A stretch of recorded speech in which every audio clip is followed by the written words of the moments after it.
समान अध्ययन GK GS के अंतर्गत हम 6 सब्जेक्ट का महारिवीजन करने जा रहे हैं।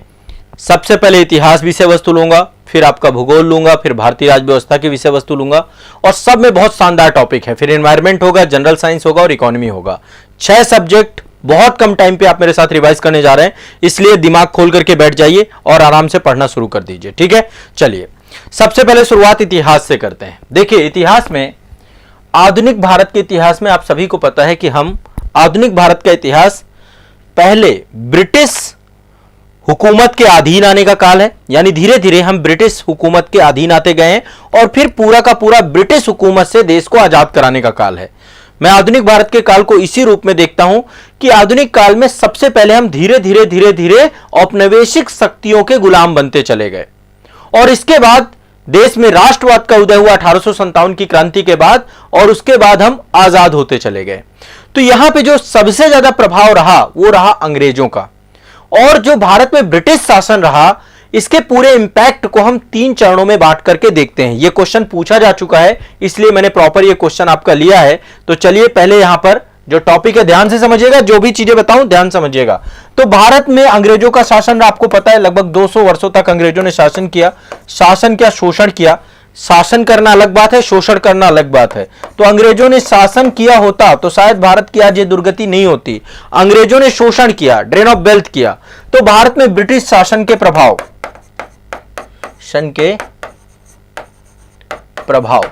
यदि हम इसकी बात करें तो भारत में ब्रिटिश शासन को यदि हम देखें, पूरे के पूरे इरा को, पूरे के पूरे टाइम पीरियड को यदि हम प्लासी से देखें तो एक टाइम पीरियड इनका 1757 से स्टार्ट होता है और 1947 में जाकर के इनका टाइम पीरियड खत्म होता है।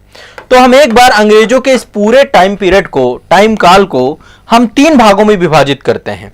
पहला चरण है वाणिज्यिक उपनिवेशवाद। यहां पे थोड़ा सा मैं आपको एक कॉन्सेप्ट बता देता हूं, सभी बच्चे जितने भी हैं शायद आपकी जानकारी ना हो तो मैं आपको समझा देता हूं। 2 शब्द आते हैं, एक शब्द आता है साम्राज्यवाद और एक शब्द आता है उपनिवेशवाद।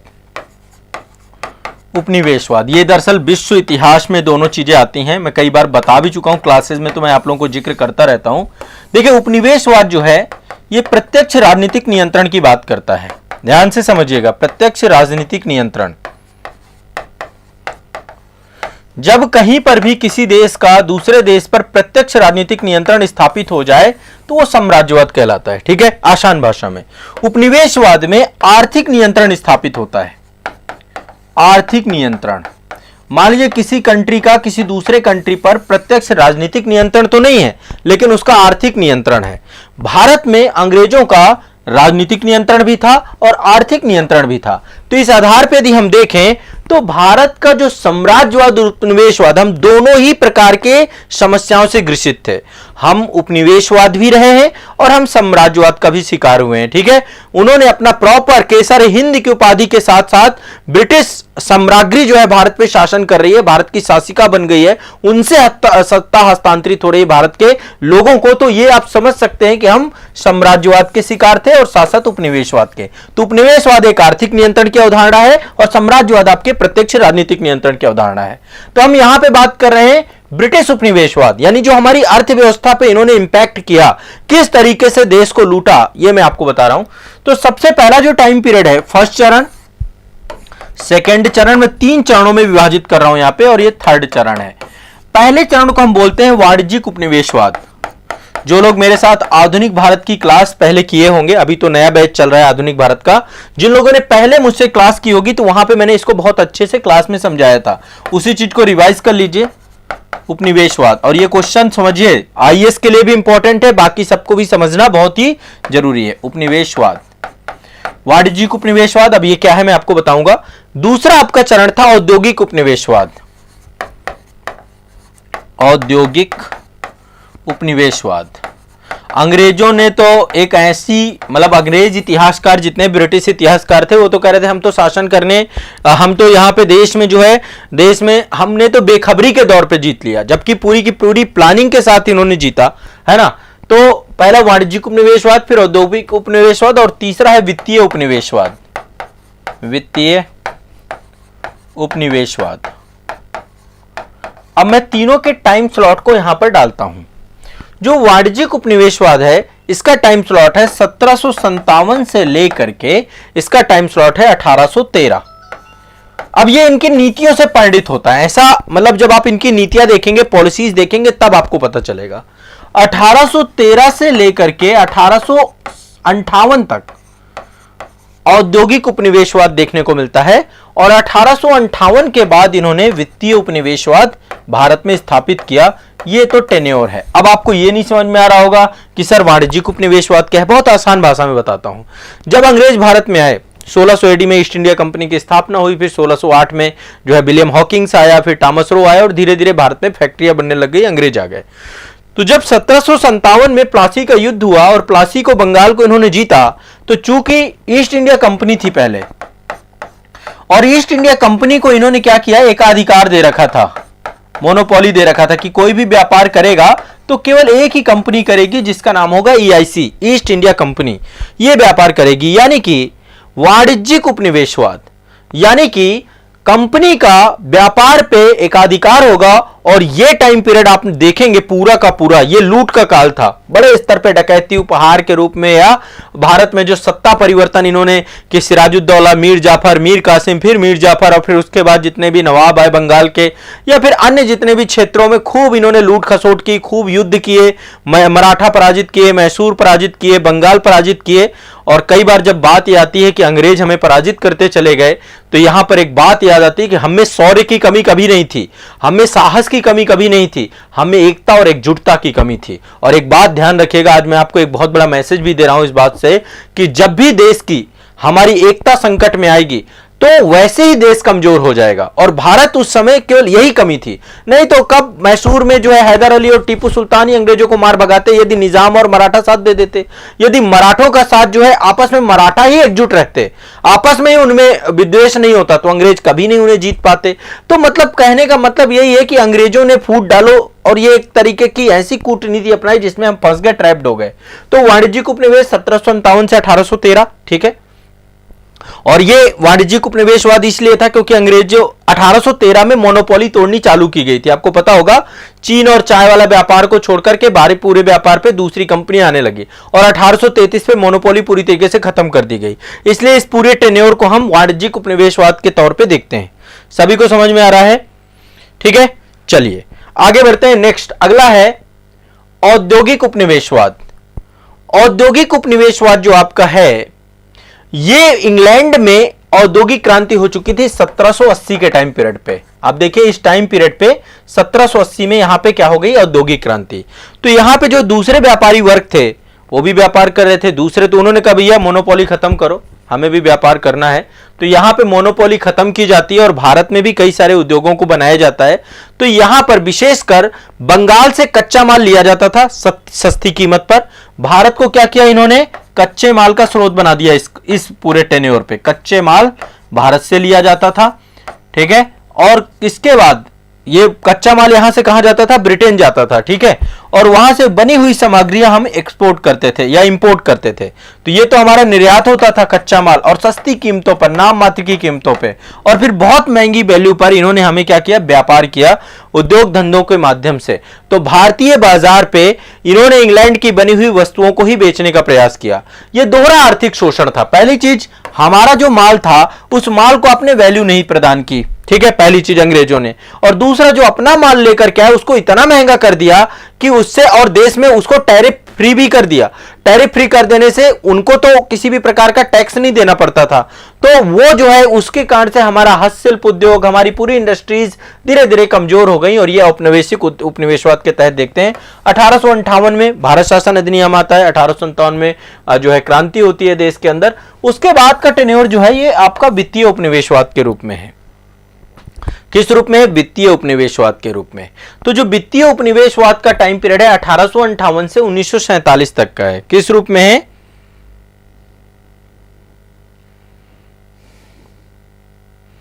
हाँ, स्पष्ट है सभी को?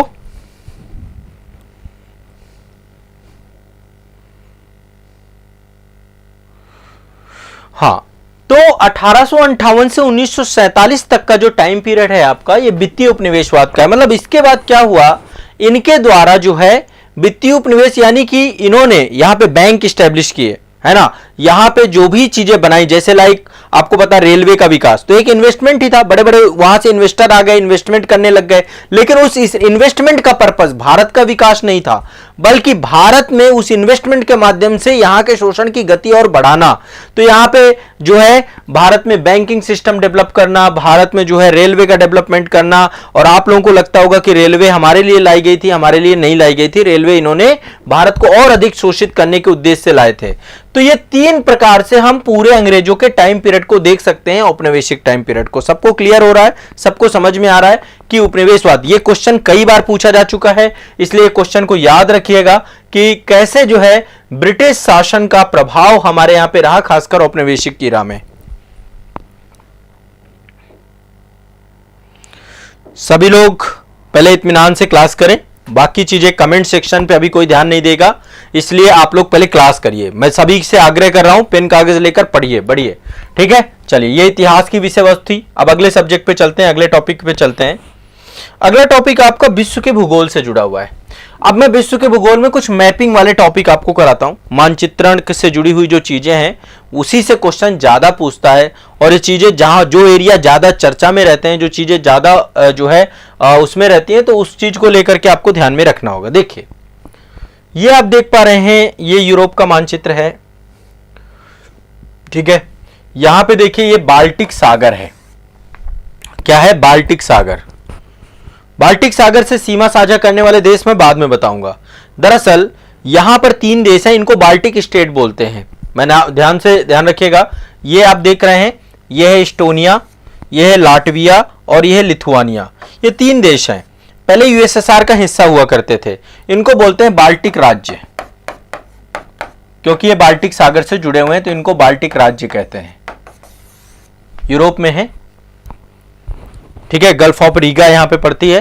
तो लाटविया, लिथुआनिया और एस्टोनिया ये क्या है? आपके भूतपूर्व पहले यूएसएसआर का हिस्सा होते थे, और ये बाल्टिक राज्य के तौर पे तीन स्टेट को हम बाल्टिक राज्य कहते हैं, ठीक है। तो तीन तो आपके बाल्टिक हैं। ये किसका हिस्सा था? यूएसएसआर का। यूएसएसआर का मैं तीनों के नाम यहां पे लिख देता हूं, लाटविया, लिथुआनिया, आनिया। और आपको पता है अब ये सब जितने भी देश है ना, ये सब नाटो का सदस्य बन चुके हैं, और नाटो का सदस्य बनने के कारण से ना बड़ा दबाव और तनाव है। अभी आपको पता है कि लिथुआनिया में इस बार की नाटो शिखर सम्मेलन हुआ था, जो इस बार का नाटो शिखर सम्मेलन था, लिथुआनिया। और एक है आपका एस्टोनिया। एस्टोनिया, इनको क्या बोलते हैं हम लोग? Baltic state. क्या बोलते हैं? बाल्टिक स्टेट, ठीक है।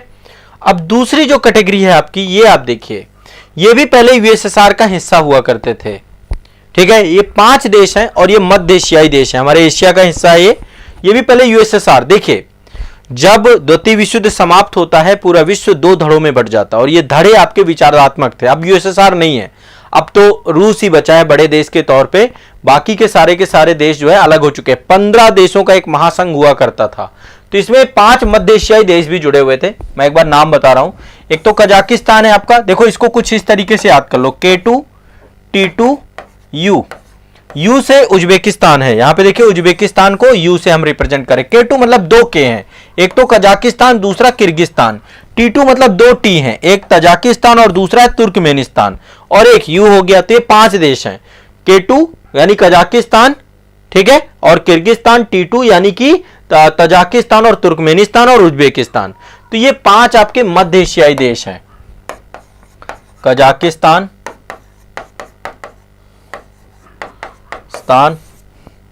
ठीक है, उज्बेकिस्तान,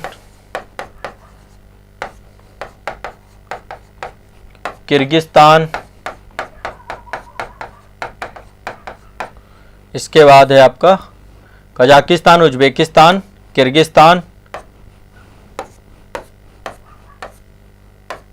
ये मैप आपको पता होना चाहिए, तजाकिस्तान और तुर्कमेनिस्तान।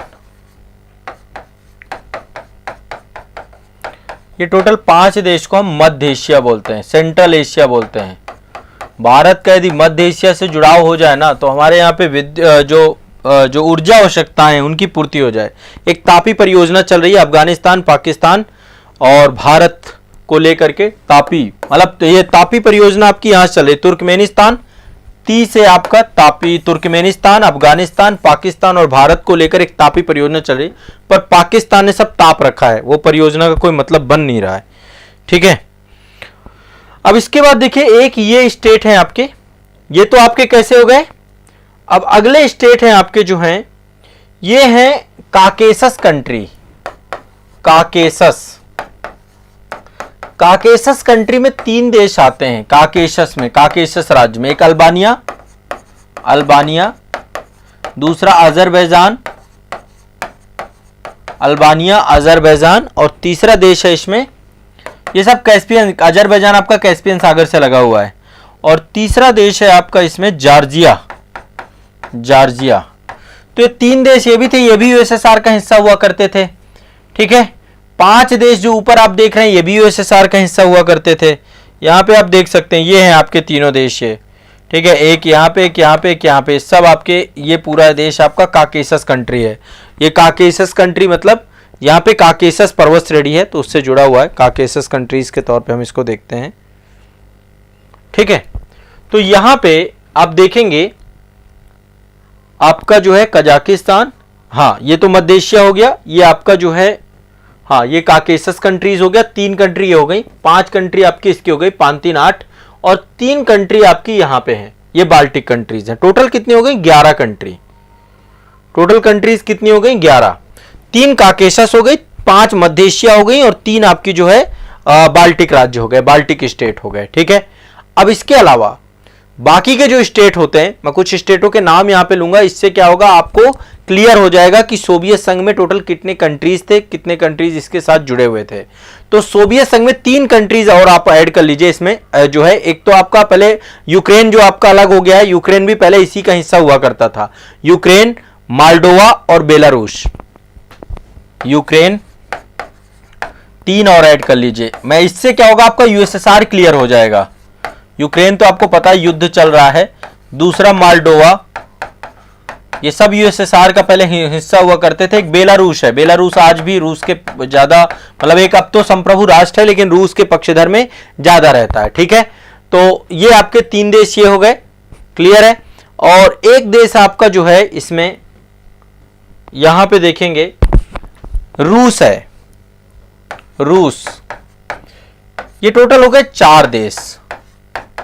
अब 4 देश तो ये हो गए आपके, यूक्रेन, रूस लगा हुआ वही बगल में बेलारूस है और तीसरा मोल्डोवा है। ठीक है, 4 देश ये हो गए, 3 देश आपके बाल्टिक देश हो गए, +3 कर दीजिए, 3 आपके बाल्टिक देश हो गए, +3 आपके 3 बाल्टिक हो गए, 3 आपके काकेशस हो गए। काकेशस याद रख लीजिए, आर्मेनिया, जॉर्जिया और अजरबैजान, अभी आर्मेनिया जॉर्जिया में युद्ध छिड़ गया था, है ना। और टोटल 5 आपकी मध्य एशिया की कंट्री हैं, मध्य एशिया। टोटल 15 देश आपके मिल करके क्या बनते हैं, यूएसएसआर को बनाते हैं। ये 15 देश आपके यूएसएसआर बनते हैं। आप ये मानचित्र देखिए रेड कलर से, जितना भी आप देख रहे हैं ये पहले यूएसएसआर हुआ करता था। और यही जो है एक आफत थी, बहुत बड़ी आफत थी, जिसके कारण से एक तनाव का बिंदु देखने को मिलता है और एक आपस में कॉन्फ्लिक्ट देखने को मिलता है। क्लियर है सभी को? इतना क्लियर होता जा रहा है? एक बार कमेंट सेक्शन में बताएं सबको समझ में आ रहा है चीजें। ठीक है, अब देखो इससे वर्ल्ड ज्योग्राफी भी होती जा रही है, आईआर भी होती जा रही है। अभी मैं आगे आपको और भी बहुत सारी चीजें बताऊंगा मानचित्र के हिसाब से, और कुछ फैक्ट और ये सारी चीजें देखेंगे।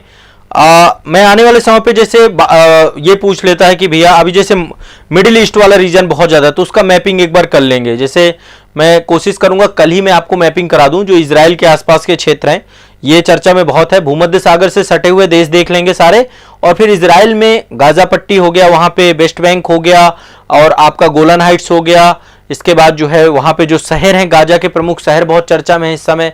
ठीक है, तो एक बार मिडिल ईस्ट, वहीं पे जॉर्डन है, वहीं पे लीबिया है, वहीं पे लेबनान है, कहां पे कौन सी कंट्री स्टैब्लिश है, उस पूरे ज्योग्राफी को समझ के उससे क्वेश्चन जरूर निकल के आएंगे। और इसके बाद फिर मैं आपको जैसे कि कैस्पियन सागर है उससे कितने देश सीमा साझा कर रहे हैं, बाल्टिक सागर से सीमा साझा करने वाले देश, अजोब सागर से सीमा साझा करने वाले देश, भूमध्य सागर से, लाल सागर से, हर एक काला सागर से, जितने भी सागर हैं सभी के साथ सीमा साझा। जैसे देखो ये आपका बहुत चर्चा में रहता है, काला सागर आपका चर्चा में है यूक्रेन के युद्ध से, अब भूमध्य सागर भी चर्चा में रहता है, तो ये चीजें चलती रहती हैं।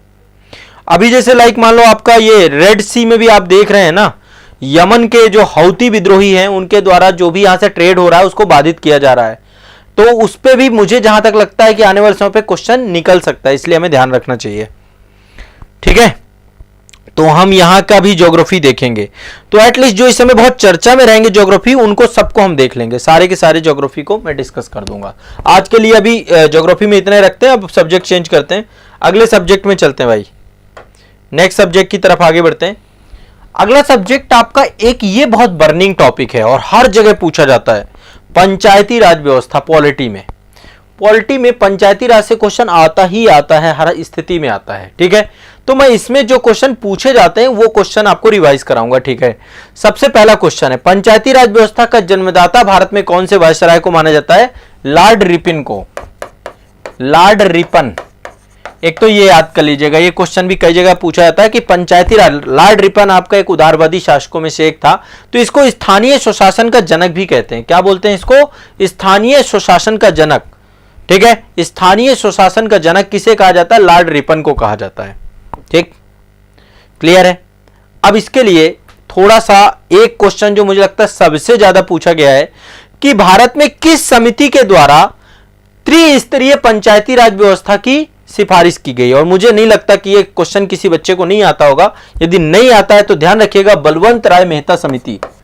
ये बहुत बार क्वेश्चन आता है, पता नहीं आयोग को इस क्वेश्चन से कितना प्यार है। बलवंत राय मेहता समिति,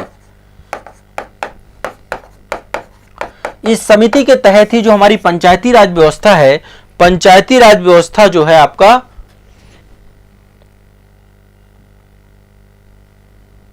जहां भी पूछेगा रट डालिए, जितना बताता जाऊं रटते जाइए।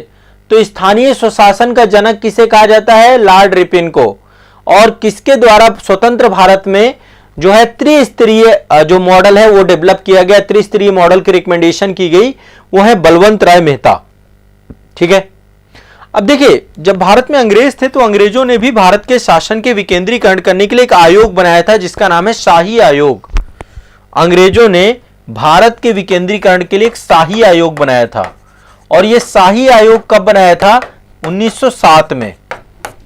1907 में आपको पता है कि 1905 में जो है ना, इन्होंने बंगाल विभाजन का प्रयास किया, लेकिन वह असफल हो गया, इनका पूरी तरीके से सफल नहीं होने दिया गया, बाद में बंगाल विभाजन वापस लेना पड़ा। तो अंग्रेजों ने शासन के विकेंद्रीकरण के लिए एक आयोग बनाया जिसका नाम था शाही आयोग, और यह शासन के स्थानीयकरण से जुड़ा हुआ, यह ध्यान रखिएगा, क्वेश्चन मान लो पूछ लेता है तो विकेंद्रीकरण से जुड़ा हुआ है, स्थानीय शासन से जुड़ा हुआ है आपका। ठीक है, यह आपको ध्यान रखना है। जो यह शाही आयोग बनाया गया था, इसके अध्यक्ष कौन थे? Hob house. मैं शॉर्टकट में नाम बता रहा हूं, इसके अध्यक्ष का नाम है हॉब हाउस। हॉब हाउस के द्वारा जो है यह कार्य किया गया था। ठीक है, हॉब हाउस, ध्यान रखिएगा। इसके अलावा आपको पता होगा कि स्थानीय स्वशासन जो पहले था केंद्रीय विषय में था, आजादी के पहले। ठीक है, स्थानीय स्वशासन को केंद्रीय विषय, आज ही वर्तमान में जो है ये राज्य सूची का विषय है स्थानीय स्वशासन, स्टेट लिस्ट में है आपका स्थानीय स्वशासन। तो कहता है किस अधिनियम के द्वारा स्थानीय स्वशासन को केंद्र सूची से हटाकर राज्य सूची का विषय बनाया गया? तो ये भारत शासन अधिनियम 1935 में किया गया। प्रांतों को अधिक स्वायत्तता दी गई, भारत शासन अधिनियम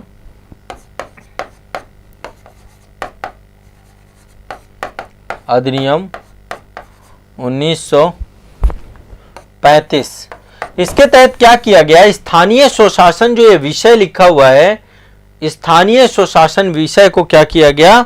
शिफ्ट कर दिया गया। कहां से कहां शिफ्ट कर दिया गया? केंद्र सूची से राज्य सूची की तरफ। ठीक है, क्लियर, स्पष्ट है। अब देखो, पंचायती राज व्यवस्था के कई सारी कमेटी, एक बलवंत राय मेहता समिति तो बनी थी, साथ ही अशोक मेहता समिति भी बनी थी। अशोक मेहता समिति ने द्विस्तरीय जो है इसके लिए व्यवस्था की थी कि भैया द्विस्तरीय होना चाहिए। ठीक है, ग्राम पंचायत और प्रखंड पंचायत को गायब कर दिया था इन्होंने और जिला पंचायत की बात हुई थी तो मध्य स्तरीय मॉडल को हटा दिया था। एक पीके थंगुन कमेटी भी बनी थी, वो भी पंचायती राज व्यवस्था से जुड़ी हुई है। एलएम सिंघवी कमेटी बनाई गई थी, वो भी पंचायती राज व्यवस्था से जुड़ी हुई है। तो ये आपको ध्यान रखना है, पीके थंगुन कमेटी भी आपकी पंचायती राज व्यवस्था से जुड़ी हुई है।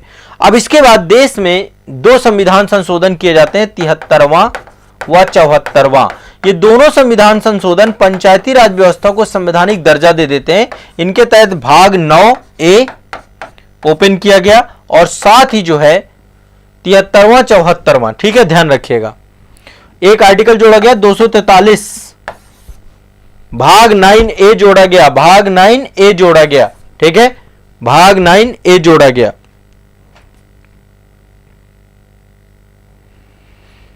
ठीक है, एक ही आर्टिकल है, मुख्य आर्टिकल आपका, बाद में पेशा अधिनियम और ये सारी चीजें आती हैं, उस पर हम आने वाले समय में सेशंस में डिस्कस करेंगे। तो 73वां और 74वां ये सबको रटा है, आएगा तो गलती नहीं करोगे। भाग 9 में है, भारतीय संविधान के किस अनुच्छेद के तहत स्थानीय स्वशासन है? भाग 9 में, भाग 9 में। और भारतीय संविधान का एक आर्टिकल 40 है, ये राज्य का नीचे एक तत्व है, डीपीएसपी है। इसी के तहत जो है ये जो आप देख पा रहे हैं, इसी के तहत ये जो आपका जो पूरा का पूरा डीपीएसपी है, डीपीएसपी को जो है क्या किया गया, डीपीएसपी पे ही ये बात लिखी हुई है कि राज्य जो है स्थानीय स्वशासन की संस्था को गठित करेगा, ग्राम पंचायतों का विकास करेगा। इसकी बात जो है डीपीएसपी में की गई थी। तो स्थानीय स्वशासन की बात आर्टिकल 40 में है, एक गांधीवादी विचार के तौर पे हम इसको देखते हैं। और फिर इसके बाद स्थानीय स्वशासन को राज्य सूची में रख दिया गया, राज्य सूची। स्थानीय सुशासन किसका विषय है? राज्य सूची का विषय है। प्रविष्टि नंबर 5, राज्य सूची की प्रविष्टि नंबर 5, यह क्वेश्चन पूछा जा चुका है स्टेट पीसीएस में। राज्य सूची की प्रविष्टि नंबर 5 पे स्थानीय प्रशासन दिया गया है, ठीक है।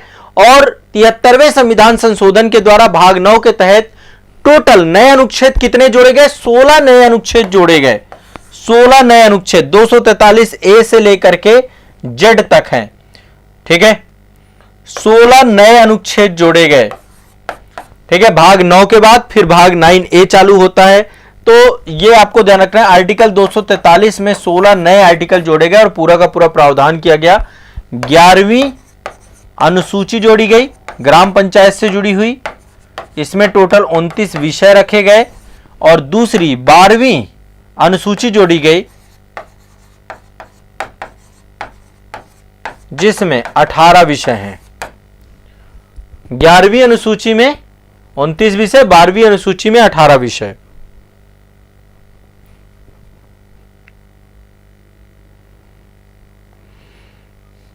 ठीक है, एक ये याद रखिएगा, ये पंचायती राज व्यवस्था से बहुत सारे अभी टॉपिक हैं जो मैं आगे चल के करवाऊंगा। अभी इतने फैक्ट याद रखिए। देखो ज्यादा फैक्ट दे दूंगा तो फिर पता चला आपके दिमाग में भी बहुत ज्यादा चीजें हो गई। अब चलिए चलते हैं एनवायरनमेंट के थोड़ा सा फैक्ट की तरफ। पर्यावरण में भी आज कई सारे फैक्ट लेकर आया हूं आप सभी को। देखिए बहुत सारी त्रासदी हुई हैं और इन त्रासदियों से क्वेश्चन पूछता है। एक बहुत बड़ी घटना हुई थी 3 दिसंबर 1984 को, जिसको हम भोपाल गैस त्रासदी कहते हैं, ठीक है। और इसमें ये एक तरीके की सबसे बड़ी इंडस्ट्रियल कह सकते हैं कि एक त्रासदी के तौर पे, ट्रेजेडी के तौर पे हम देख सकते हैं। तो 3 दिसंबर 1984 को मिथाइल आइसोसाइनेट एक गैस है आपका, इसको मिक बोलते हैं हम, मिक,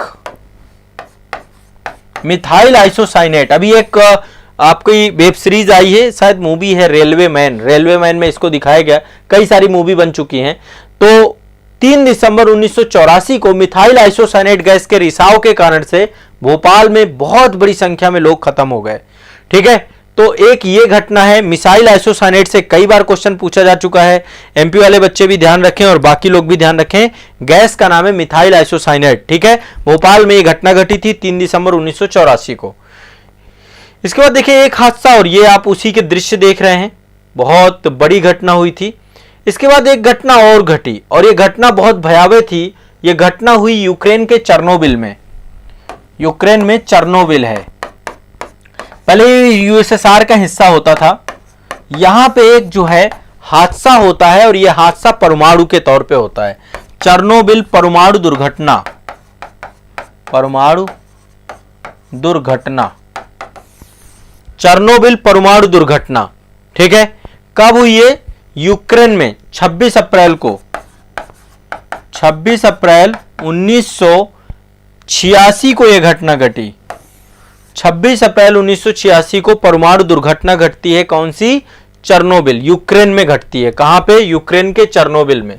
यूक्रेन के चेर्नोबिल में एक परमाणु दुर्घटना घटती है। ठीक है, यूक्रेन के चेर्नोबिल में एक परमाणु दुर्घटना घटती है। एक घटना और घटती है, यह भी चर्चा में रहती है आपकी। ये घटती है अमेरिका में। अमेरिका में एक आपका द्वीप था, जिस द्वीप का नाम है आपका पेंसिल्वेनिया, एक जगह है वहां पे 3 माइल द्वीप था आपका। यहां पे परमाणु ऊर्जा संयंत्र थे। मैं आपको बता रहा हूं, एक शहर है इसका, ये आप देख पा रहे हैं, ये अमेरिका का एक शहर है। ठीक है, इस शहर का नाम है आपका पेंसिल्वेनिया। ठीक है, यहां पे एक शहर है पेंसिल्वेनिया। पेंसिल्वेनिया शहर पे एक आइलैंड है आपका 3 माइल आइलैंड। यहां पे एक परमाणु दुर्घटना हुई थी। यह परमाणु दुर्घटना कब हुई थी? 28 मार्च 1989 को। यह घटना हुई थी 28 मार्च 1979 को। और जो ऊपर आप देख पा रहे हैं, यहां पे चेर्नोबिल जो दुर्घटना हुई थी, यह 26 अप्रैल 1986 की घटना है। और 3 दिसंबर 1984 को भोपाल गैस त्रासदी की घटना हुई थी। तो ये 3 बड़ी घटनाएं हैं जो आप सभी को ध्यान में रखनी चाहिए। और ये तीनों घटनाओं ने पूरी तरीके से पर्यावरण को संकट में लाके खड़ा कर दिया। ठीक है, तो एक तो ये तीनों घटनाओं को ध्यान में रखिएगा। अब देखिए, यहां पे एक सतत विकास को लेकर के एक क्वेश्चन बहुत पूछा जाता है। एक कमीशन था आपका, मैंने सतत विकास को लेकर कई बातें बताई हैं। सतत विकास की अवधारणा के बारे में सबसे पहली बात हुई ब्रंटलैंड कमीशन से। 1987 में एक कमीशन बनाया गया था, ब्रंटलैंड कमीशन। ब्रंटलैंड कमीशन की रिपोर्ट के आधार पर ही हमने सतत विकास की अवधारणा के जन्म को लेकर के बात हुई। तो एक क्वेश्चन आपसे पूछेगा कि निम्नलिखित में से कौन सा कमीशन है? तो ब्रंटलैंड कमीशन 1987, यह कमीशन के द्वारा सतत विकास को लेकर के सबसे पहले चर्चा की गई। ठीक है, क्लियर है। और सतत विकास के लिए, स्थायी विकास के लिए संयुक्त राष्ट्र के द्वारा 2002 में एक सम्मेलन बुलाया गया। सतत विकास का सम्मेलन सबसे पहले 2002 में हुआ। सतत विकास को लेकर के, जलवायु परिवर्तन को लेकर के तो पहले भी हो चुके थे, रियो वगैरह सारी चीजें, लेकिन सतत विकास को पहली बार जो है एक सम्मेलन में इंट्रोड्यूस किया गया। यह जोहान्सबर्ग में हुआ। जोहान्सबर्ग कब हुआ? 2002 को। सतत विकास में एक सम्मेलन हुआ जोहान्सबर्ग में 2002 को। ठीक है, इसके बाद पहली बार जो है स्थायी विकास या सतत विकास शब्द का प्रयोग किया गया आयुषियन में। आयुषियन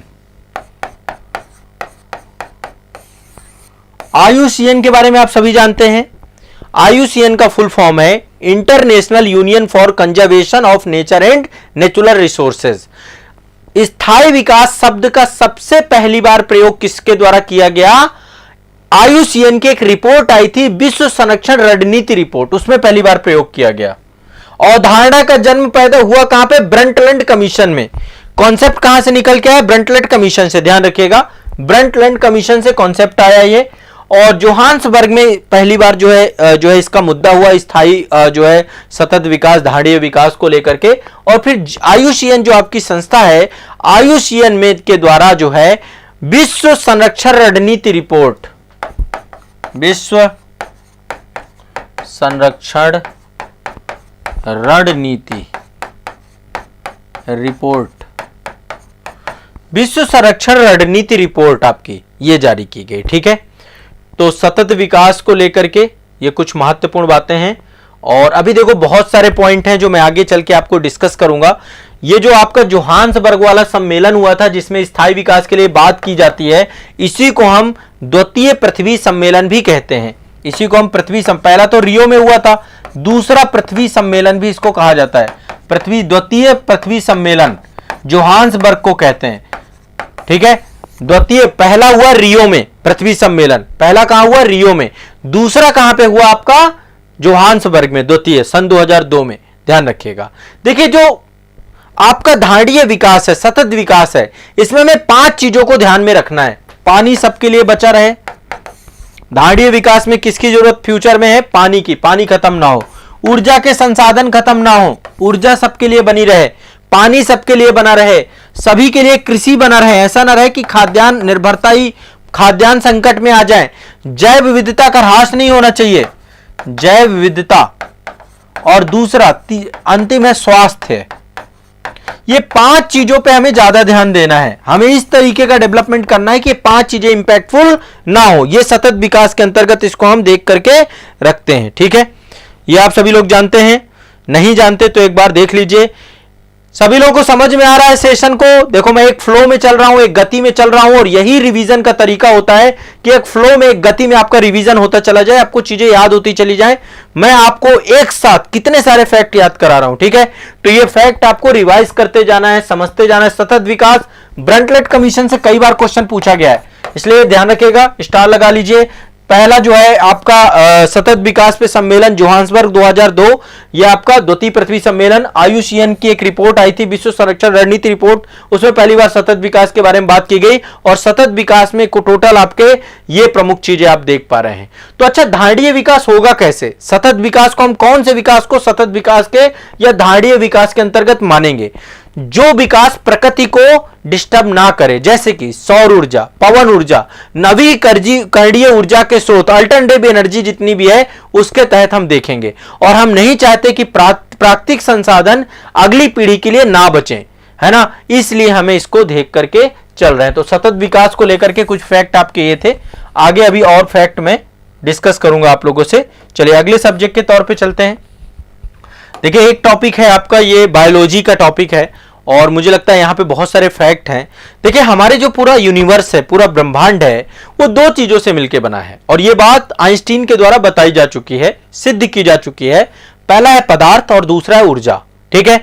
प्रत्येक, यदि हम सजीवों की बात करें तो सजीवों में टोटल 27 तत्व होते हैं। पदार्थ, 2 चीजों से पूरा ब्रह्मांड बना हुआ है आपका, पदार्थ प्लस ऊर्जा। पदार्थ, इसको हम बोलते हैं एम, मैटर, और दूसरा आपकी ऊर्जा यानी एनर्जी, है ना, एनर्जी E=mc², जो आपका आइंस्टीन देकर के गए हैं। मैं आइंस्टीन के सिद्धांत के बारे में बाद में डिस्कस करूंगा। तो सजीव टोटल 27 तत्वों से मिलकर के बनता है, ठीक है। सजीव पदार्थ के संयोजन में टोटल कितने तत्व भाग लेते हैं? 27 तत्व। अब ये जो 27 तत्व हैं, इसमें 4 टॉप तत्व कौन से हैं?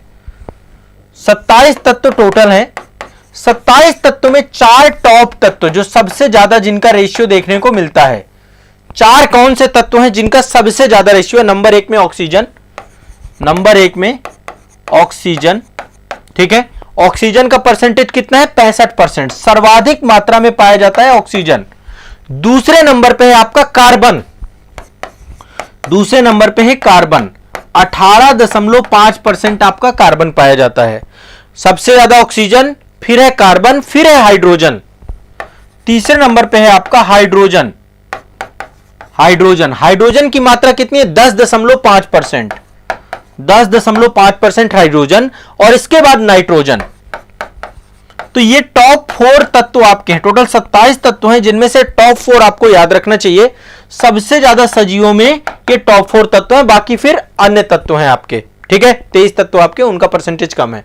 टॉप 4 में आपके ये सजीवों के तत्व हैं, ठीक है। क्लियर है, स्पष्ट है? तो ये आपका जो है, और लघु तत्व भी बहुत सारे हैं, जैसे कि कैल्शियम है, फास्फोरस है ना। मैं आगे के तत्व भी कुछ लिख देता हूं। कैल्शियम है आपका, कैल्शियम है, फास्फोरस है, ये सब सजीवों में पाया जाता है। इन सब से मिलकर के सजीव बनते हैं। ये तथ्य हैं, फैक्ट हैं, ध्यान रखिएगा, ठीक है। कैल्शियम का 1.5% योगदान है, और फास्फोरस का 1% योगदान है। बाकी फिर आपके बहुत सारे तत्व आते हैं, है ना। बहुत सारे सोडियम, पोटेशियम, मैग्नीशियम, ये सब आयनीकृत होते हैं, है ना। आपका सोडियम, पोटेशियम और आपका मैग्नीशियम, कैल्शियम, क्लोरीन, ये सब आयनीकृत होते हैं। ये क्वेश्चन कई बार स्टेट पीसीएस में पूछा जाता है, ठीक है। अब देखो मैं आपको आने वाले समय पे कि कैसे ब्रह्मांड में जीवन की उत्पत्ति हुई, कैसे पहले शुरुआत में जो जीवन था वो पूरी तरीके से अपचायक था, रिडक्टिंग था। बाद में उसके बाद वो कैसे ऑक्सीडेसिंग बना, उस पर हम बाद में बात करेंगे, ठीक है। अब देखिए ये तो हो गए तत्वों की पूरी मामला कि कितने तत्व टोटल हैं और किसका रेशियो सबसे ज्यादा ऑक्सीजन, फिर कार्बन, फिर हाइड्रोजन, फिर नाइट्रोजन। ठीक है, इसके बाद जो है जो सजीव पदार्थ हैं, सजीव पदार्थ में कार्बनिक और अकार्बनिक दोनों प्रकार के यौगिक होते हैं। कार्बनिक में प्रोटीन, वसा, कार्बोहाइड्रेट, ये सारी चीजें देखने को मिलती हैं। ठीक है, तो जो हमारे शरीर में कार्बनिक यौगिक होते हैं, हमारे शरीर में कार्बनिक यौगिक होते हैं, कार्बनिक यौगिक होते हैं, कार्बनिक यौगिक में आपके प्रोटीन, वसा, कार्बोहाइड्रेट, हमारे शरीर का एक अहम हिस्सा है, सजीवों के शरीर का एक अहम हिस्सा है। तो प्रोटीन सर्वाधिक मात्रा में पूरे बॉडी को प्रवेश होती है, लगभग 14% के आसपास प्रोटीन है। वसा की बात करें तो लगभग 3% के आसपास आपका वसा है, और कार्बोहाइड्रेट की बात करें तो 1% के आसपास कार्बोहाइड्रेट है। ये कार्बनिक पदार्थों का रेशियो है जो कि हमारी बॉडी में हमें पाया जाता है। तो ये रेशियो याद रखिएगा, इस रेशियो से भी आपसे एक क्वेश्चन कोई ना कोई बना लेगा, पूछ लेगा, और बायो में ऐसे क्वेश्चन बहुत आते हैं स्टेट पीएससी में।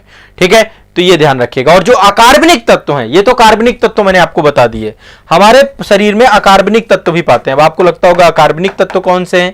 अकार्बनिक में जैसे जल, जल आपका एक अकार्बनिक तत्व है। हमारा बॉडी सबसे ज्यादा जल से बना हुआ है। जल हो गए, लवण हो गए, है ना, जल हो गए, लवण हो गए, अम्ल और क्षार हो गए, अम्ल और क्षार, ये भी हमारे शरीर में पाए जाते हैं, सजीवों के शरीर में पाए जाते हैं। तो सबसे ज्यादा हिस्सा आपका क्या होता है? पानी होता है शरीर में। सबसे ज्यादा किसका है? पानी। ठीक है, तो लगभग यदि हम बात करें जल और लवण की 80% के आसपास ये पाए जाते हैं। अम्ल क्षार की बात करें तो 1% के आसपास इनका जो है योगदान शरीर में होता है। क्लियर है, स्पष्ट है सभी को, कोई दिक्कत तो नहीं है। प्रोटीन सर्वाधिक मात्रा में 14% कार्बनिक पदार्थों में, क्वेश्चन कई बार पूछा जा चुका है। कितने परसेंट? 14%, ध्यान रखिएगा। ठीक है, एक छोटा सा चीज और बता देता हूं, जीव विज्ञान और जंतु विज्ञान और विज्ञान, ये तीनों का जनक एक ही व्यक्ति है। जीव विज्ञान,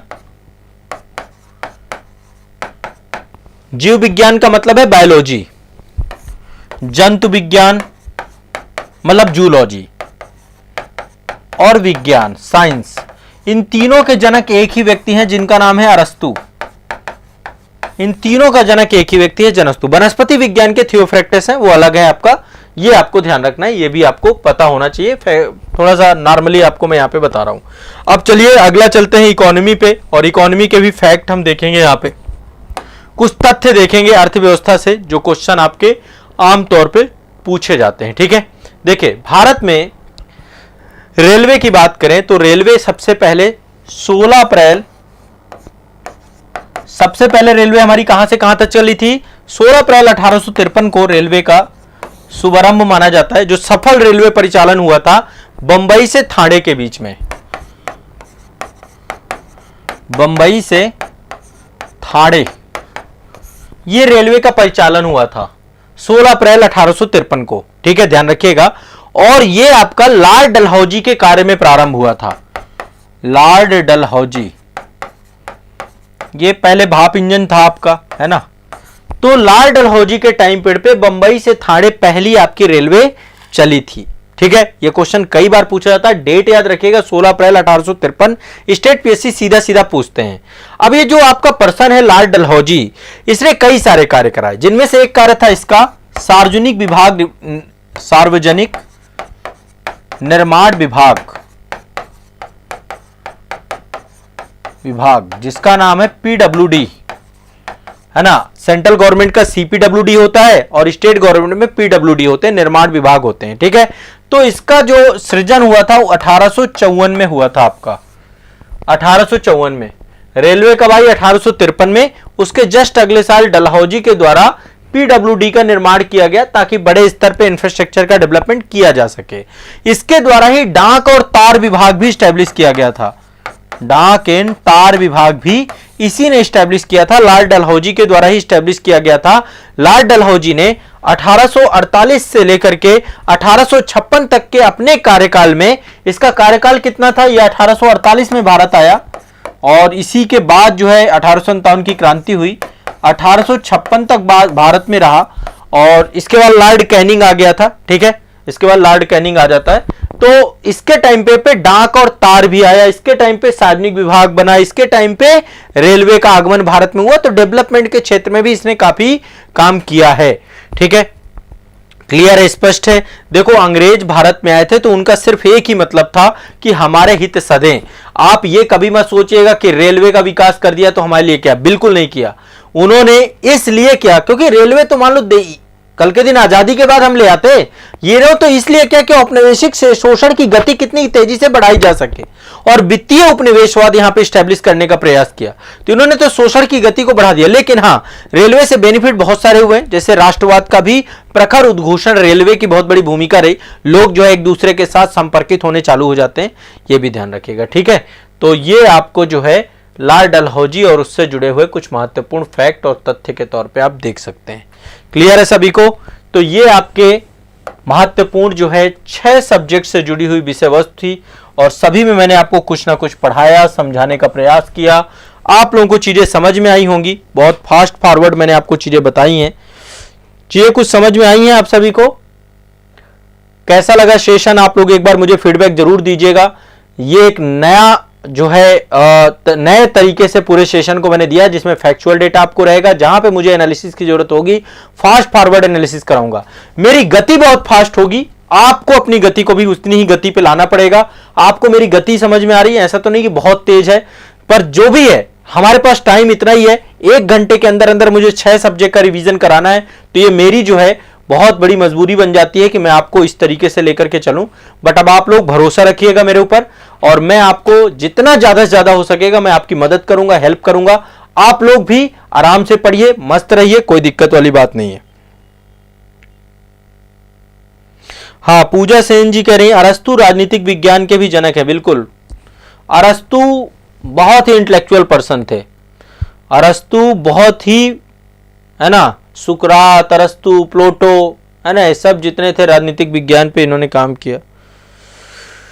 चलिए, तो इस गति के साथ हमारा चलता रहेगा सेशन और मेरे प्रयास रहेगा कि आपको ज्यादा से ज्यादा रिवाइज करा पाऊं। सिलेबस बहुत बड़ा है, बहुत बड़ा पाठ्यक्रम है। अभी तक मैंने बहुत कुछ रिवाइज कराया है, आगे भी मैं इसी गति से चलता रहूंगा। ठीक है, चलिए।